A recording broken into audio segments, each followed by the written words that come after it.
Hello, dear ones. I'm Peter Perry. It's my privilege to serve at First United Methodist Church of Olympia. We are all so grateful that you've found your way to this service of worship from all of the South Sound Cooperative Ministries, representing our United Methodist churches in Lacey, Olympia, Shelton, Steamboat Island, Tumwater, Rochester, and Oakville. Back before COVID came into our reality, our churches might have had, between them all, upwards of 800 or so people worshiping on a Sunday. And we used to be able to count noses to record our attendance. These days, that's a bit harder to do. So we rely on you to complete a digital connect card or at least interact with a comment on Facebook or Zoom so that we know you are here. And one of the wonders of this new way of worshiping is that we know we have folks watching from outside of the geographical region that we think of as home. Former members, relatives from the church or the staff, complete strangers who have stumbled upon us somehow. We're all gathering together, locals and distant folks alike, to celebrate Christian fellowship and to listen for the word of God as the Spirit stirs our hearts to act in deeds of piety and mercy. So thanks today for being part of this congregation, and I invite you to join me in this prayer as we come together. Will you pray? Holy Spirit of God, move among us today, wherever we are in this moment. We breathe deeply and acknowledge your presence here. We lament the vast changes the past months have brought to our world and to each of our lives. But we know that we are not alone, that we are never alone, that the grace of God is always resting upon us no matter what. The psalmist asked the question, where can I go to escape the presence of God? If I go to the heavens, you are there. If I make my bed in the depths, you are there.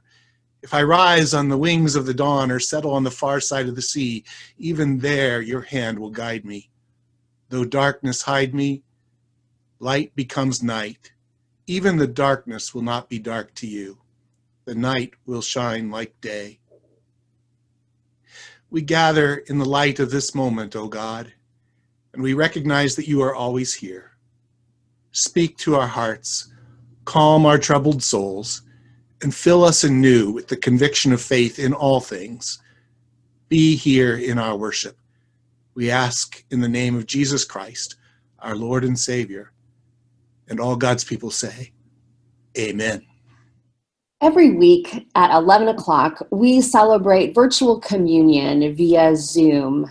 And I invite you to join me today to gather whatever elements you have at hand to represent the feast of our Lord, to gather with me and with others to celebrate the open table of Jesus Christ. The link to Zoom communion is in the comments below and also on the Olympia First website under worship. Our scripture reading today comes from the letter to the Ephesians, chapter 1, verses 15 through 23. This is a prayer for the church by the Apostle Paul, and an appropriate word for this final Sunday in the liturgical year as we celebrate the reign of Christ. Hear now the reading. I have heard of your faith in the Lord Jesus and your love toward all the saints. And for this reason, I do not cease to give thanks for you as I remember you in my prayers.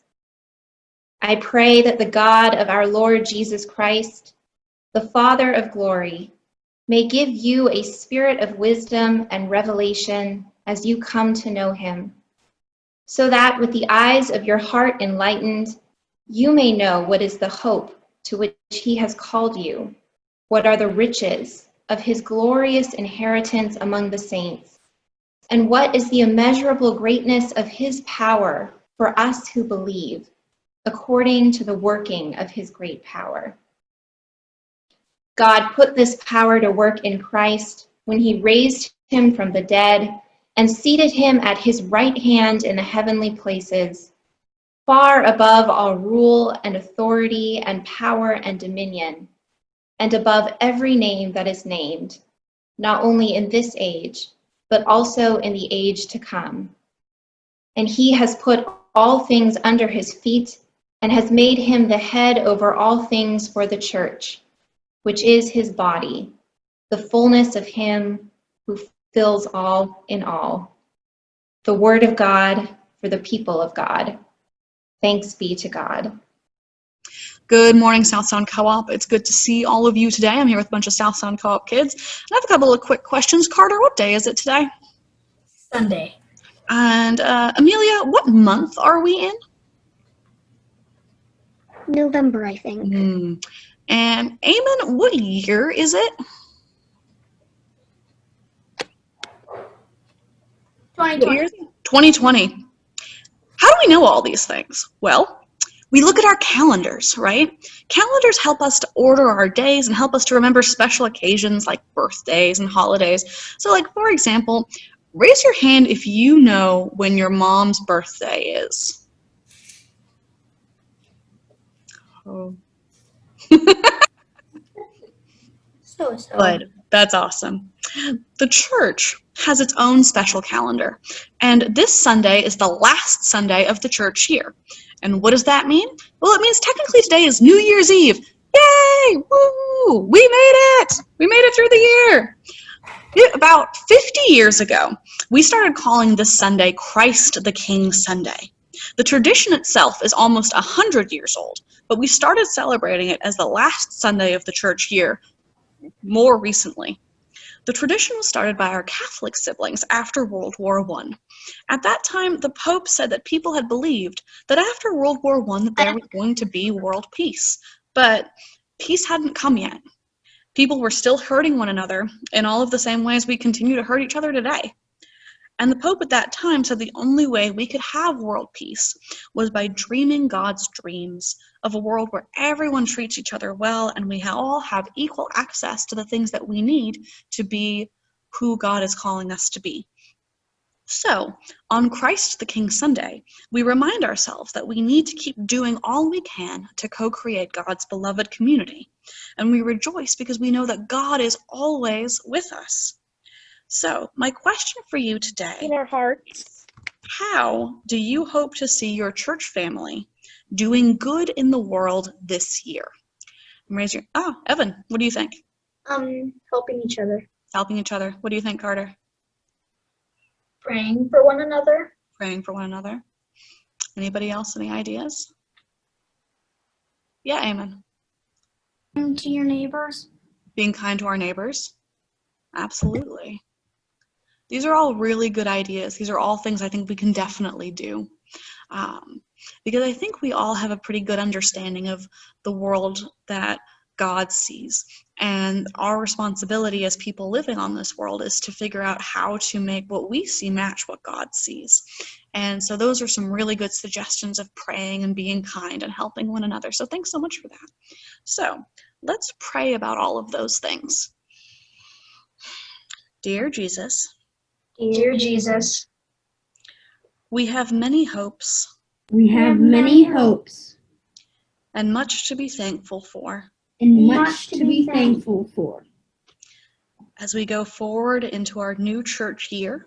As we go forward into our new church year, Help us to think of all the ways help us to think of all the ways that we can make the world a better place that we can make a world a better place and bring about the peace you imagine. and bring about the peace you imagined. Amen. Amen.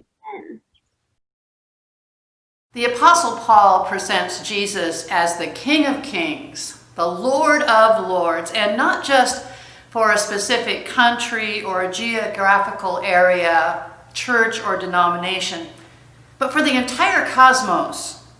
This is Christ's domain and sphere of influence. Everything and everybody, all. And so on this Christ the King Sunday, we think about this and we reflect on what his power means. Paul tells us something inspiring, cause for hope and excitement, news that will get us unstuck and open to something new and the power to move forward. Christ has something that he wants to share with us, power that flows from him to us. God, Paul says in Ephesians, has done this, and he has put all things under his feet and has made him the head over all things for the church, which is his body, the fullness of him who fills all in all. I think about this, and I picture Christ's love and power offered up to each one of us every moment, every day, every night. The power to genuinely love, the power to stand up for just ways, the power to live with gratitude at our core, the power to feed people spiritually and physically, the power to minister no matter what the barriers. This is the sovereign will of Christ the King, to share the fullness of him in all of us. Now we humans, even the church of believers, find all manner of ways to block him. We want to set the rules for connecting to him, how we do ministry in his name, sometimes even refusing to open our hearts to him. We had these struggles before the pandemic, but it has at times blocked the eyes of our hearts even more during this time, blocked us even more to see him and to let him in. We want things our way. We see through our lens and not his. My personal lens goes back to childhood and a childhood memory. I have the fondest memories of wading and splashing about as a child in a swimming area where our family camped back in the day. And a while back, much later, I visited the campground on Hood Canal and searched doggedly for the human-made swimming pool area and its beach, but it was gone. How could this happen? My childhood memories seemed somehow harmed. I experienced loss because things were different. Now, as I stood there on the banks, my assumption is that the swimming area was probably cleared out on purpose.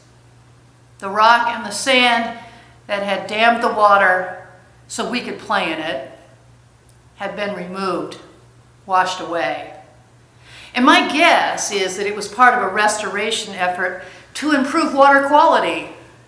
And while we enjoyed swimming in our own little area, the best thing was for the water to flow freely out into the canal, benefiting more than just we campers. More would now be graced by the water's extended reach. I was sad at first to find my beloved swimming area gone, but deep down I knew it was a better thing, for all living things are connected to a larger system of life. Now, I do not think that Paul knew about ecosystems as we understand them today, but he did understand what is healthy for humans. We were created to be open to the wisdom and the free-flowing inspiration of Christ. The eyes of our hearts are meant to be fully enlightened. Christ's sovereign power is not so much about kingly dominion as we understand it. It is about offering the power to love and to be open to him, to identify the things that block him and dam up the sacred flow within us, in our churches and in our communities. When we are open to him, we are open to the lives that he has for us. we first need to connect to Him. And then amazing and even mysterious things can happen. But sometimes our ways to connect have felt blocked these past 8 months as the pandemic has required us to shut down our sanctuaries and physically distance and mask up. Every single barrier, initially at first, it felt like an insurmountable blockage to our understanding of worship and ministry. Now, I say initially because we are figuring out how to open ourselves to His power. Christ's power to engage in just ways born out of commitment and trusting in Him that He is here with us. Worship has taken on different formats as we have gathered safely together outdoors in drive-in worship. We know this is only for a time.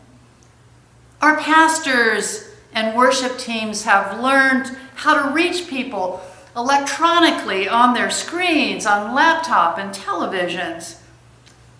Our South Sound Co-op of 7 United Methodist churches have joined in ministry, reaching out to youth in online study and prayer, drive-up meetups, food bank fundraisers, and trunk or treat for kids. I can tell you that together we are stronger because we had one another to lean on through all of this. What began as a workaround because of the pandemic has grown into something else, broader ministry with greater reach that will continue even when we return to more traditional ways of gathering. And I believe that we will, and hopefully sooner than we might think. Christ's unifying power has filled us, encouraged us, and lifted us when we hit one wall after another. Each time He has shown us what to do next. At Rochester United Methodist Church, we are beginning new partnerships in our community. We'll be working with Roof, a local nonprofit, to help families at Christmas time, to help them bring Christmas to their children. And they'll be helping us get the word out about our new Sunday afternoon meal program. They're going to help us reach more people with hot meals. And currently we're developing a program to help families access basic household items. And we hope to get that moving in the new year. Our thrift store is gearing up for a safe opening down the road.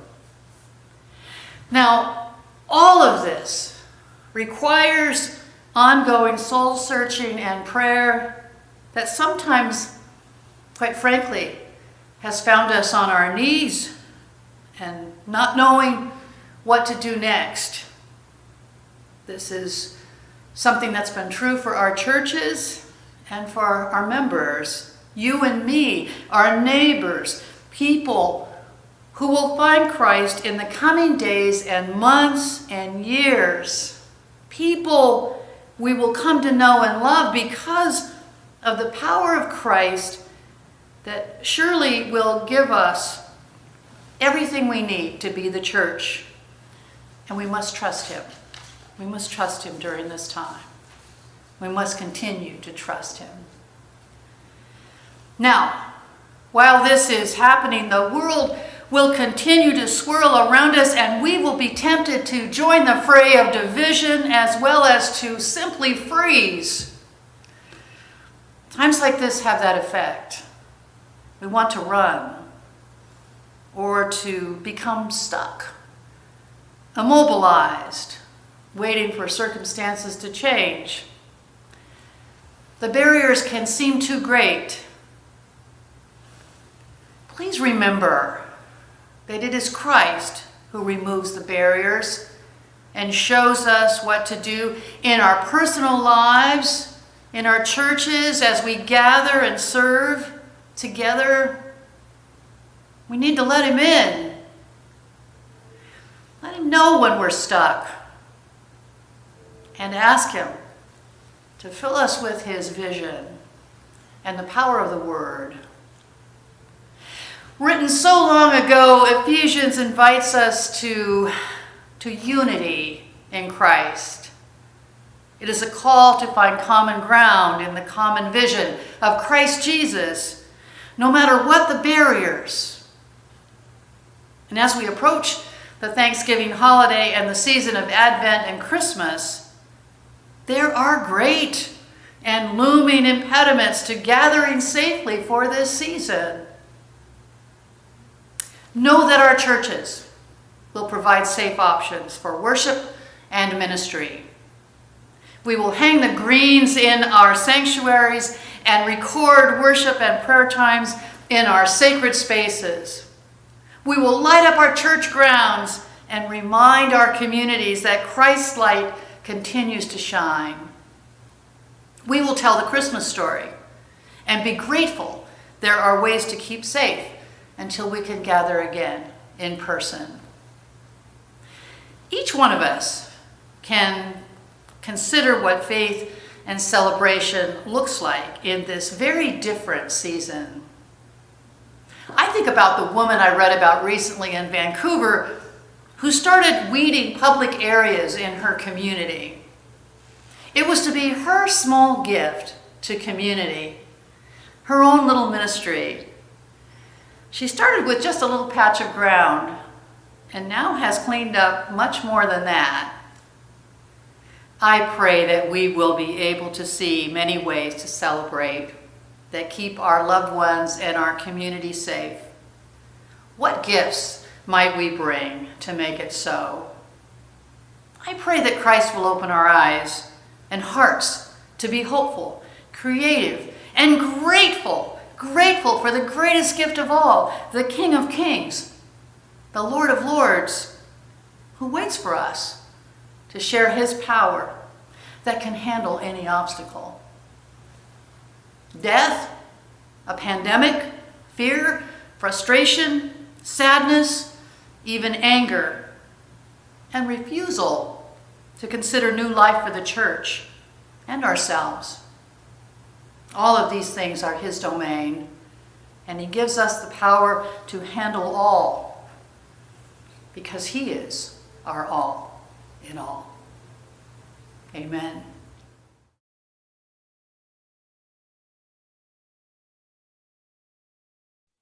Brothers and sisters in Christ, let us pray. For the sheer goodness of the morning, O God, we give you thanks. For the air that fills our lungs and the sunlight that feeds our eyes, we are made aware that you are holding us in the strength of your embrace. We're grateful, Lord, for valleys and mountains, for fertile fields and the farmers who work them, for our children, their active minds, and the teachers who stretch those active minds. We're grateful for honest businesses and the workers who drive them. And we are grateful for our companions along the journey of life. Those companions who surround us even now, who befriend and encourage us, and who reveal and reflect your image among us. Indeed, we are grateful for all of those blessings that coax and nourish and utilize the best within us, and by your grace, enable us to thrive. Here in the power of these moments, we know ourselves to be blessed. But so blessed, we are not always blessing. We can parade ourselves to the front of the room when the banquet isn't about us. And we can assert the definitive answer when the question wasn't addressed to us. We sometimes talk when we ought to be listening, and we strut when we ought to bow. We can judge sometimes when grace would be the better posture, and we can stack and hoard and jealously protect when we already have far more than we need. Help us, O Lord, to lighten up, to loosen up, and to consider the possibility that together we are co-workers in a common project instead of competitors in a fight to the finish. Lord, we lift up to you those who are lonely, estranged, dejected, rejected. We lift up to you those who are betrayed and those who have been betrayed. We lift up to you those filled with sadness and grief and pain. We lift up to you those who have wandered far and those who are once again coming close. We lift up to you those who have lost or are losing hope. We lift up to you those who are seen as the least, the last, and the lost. Lord, you are our creator. We are all made in your image. Help us to see a new way of living together that brings a deeper life in you. Thank you for being with us in our joys, our trials, and our tribulations. Help us walk in the path and the light that leads to you. Lord, you began this day in generosity and goodness. Fulfill its promise through us. We pray this in Jesus' name and continue with the words that he taught us. Our Father, who art in heaven, hallowed be thy name. Thy kingdom come, thy will be done on earth as it is in heaven. Give us this day our daily bread, and forgive us our trespasses as we forgive those who trespass against us. And to lead us not into temptation, but deliver us from evil. For thine is the power and the glory forever. Amen. Our scripture and message today reminds us that through Christ we have the power of God's love. And this power is offered up to each of us every moment, every day, every night. The power to change adversity, the power to stand up for just ways, the power to live with gratitude at our core. Today is a day we call Christ the King Sunday. Christ is among us in a new way, and through our faith we are new in Christ.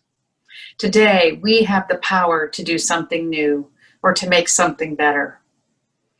And our offering is a witness to our faith, the faith that represents hope to a hurting world, hope for what ails our body, our minds, and our souls, hope for hungry, homeless, the poor in spirit, hope for children and families and for parents and grandparents, and hope for social justice and for building better communities. Our offering supports all of these avenues of hope and the power of God's love. Through our work at the South Sound United Methodist Churches, any donation that you make online or on your church's website will add to this power of hope.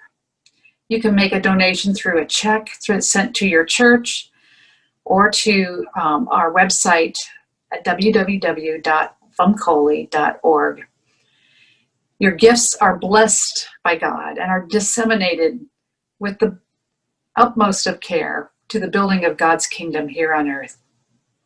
And now we take the morning offering.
Will you pray with me? Holy God, we celebrate your very presence and your power through each of the gifts that have been offered among us. We pray your blessing upon each giver and each of the ministries that these gifts will provide for. May they represent faith and the hope that follows. May this offering bring provision and joy throughout our community and throughout our world. In Jesus' name, amen. Thank you for worshiping with us this morning. Your presence brings us hope and joy. We invite you to worship with us again next week. And there are some other opportunities that we invite you to where you can be in person with some of our pastors. Lacey St. Andrews will be hosting outdoor worship every Sunday in Advent. And so beginning next Sunday at noon, you can worship in person outdoors at our Lacey St. Andrews Church. Worship will be at noon, and it will be every Sunday in Advent as well. Now, will you receive this blessing? Like Paul, who prayed for the people of the church of Ephesus, you are prayed over. Your pastors and staff are lifting you up daily. May you feel that blessing descend upon you, and may you find yourself filled with the fullness of Christ, equipped with the power to go out into the world to bring about hope and joy for others. You are a blessed and loved child of God. Go in peace. Amen.